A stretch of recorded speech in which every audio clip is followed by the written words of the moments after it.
Torino IMSA NASCAR. And if that sounds nuts, it's because it is. Though for a couple of years, the 24 Hours of Daytona is IMSA racing. But it happens on Daytona, which is a NASCAR track. So NASCAR the France family owned it. They're like, well, if you're going to do 24 Hours of Daytona, we want NASCAR out there. And so they created a NASCAR class at the 24 Hours of Daytona. Now, the best thing or worst thing you could ever do is give a really thin rule book to a NASCAR car builder. They are the cheatiest people on the planet. They will find holes in anything. So that may be a 1975 Ford Torino, but it's been lowered. The whole bottom of the car, 4 inches of the sill have been cut off. 5 inches of the front end have been cut off. The floor has been dropped down conveniently so that it's flush with the bottom of the car. They ran a 429 Cobra jet in it, which wasn't legal in NASCAR, but conveniently fit in IMSA rules. That car won its class at the 1976 24 Hours of Daytona. It is completely unrestored, and as it came off the tracks. And what happened was it was supposed to run at Le Mans, which would have been really cool. But one of the owners of the company died, and they put it in storage, in grieving. And it sat there exactly as it sat for years until we got our hands on it. Next to that, and it's for sale. If anybody wants a crazy NASCAR. Next to that is the Grand Prix. That's a NASCAR from 1988.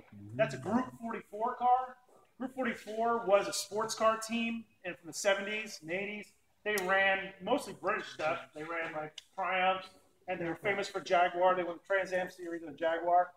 So they tried to go NASCAR racing in the 80s, and NASCAR has a tendency to turn left a lot, and sports car racing goes both directions. So on the road courses, the car was awesome. Going around in a circle, it was rubbish.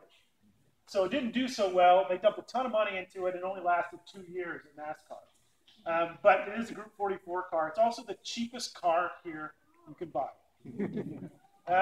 Next to that is a Lamborghini Countach.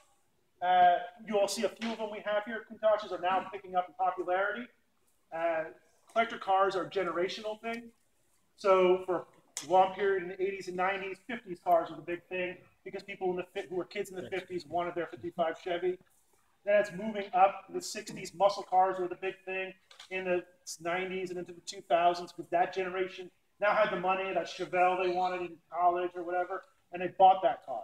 Now, the generation, my generation of Gen X, who grew up with Lamborghini Countachs on the wall and posters, want those cars. So the Berliner Boxer right behind you, the I Can't Drive 55 car, for people old enough to remember music videos, that's the Sammy Hagar car.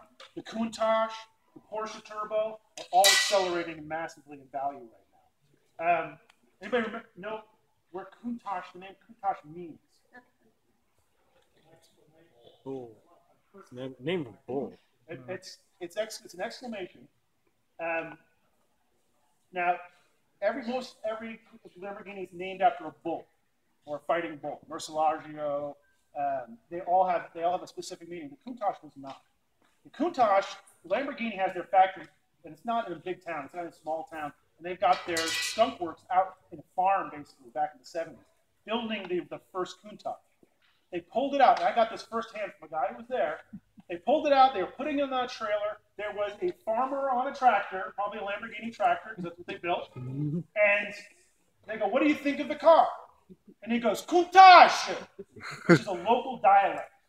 It comes with the small children's ears, because what it means is, what the fuck? It also has the same meaning. It has a double meaning in that dialect. Is you'd also say that for a beautiful woman. You'd look at a beautiful woman and go, "Countach." So they took it back to the factory, and they were talking to the heads, and they brought it in, and somebody brought it up, and they're like, "Well, this guy said Countach," and the guy's like, "That's it, that's the name." And it's stuck. One of the few Lamborghinis not named after a bull. That is a BMW 3.0 CSL, which was one of the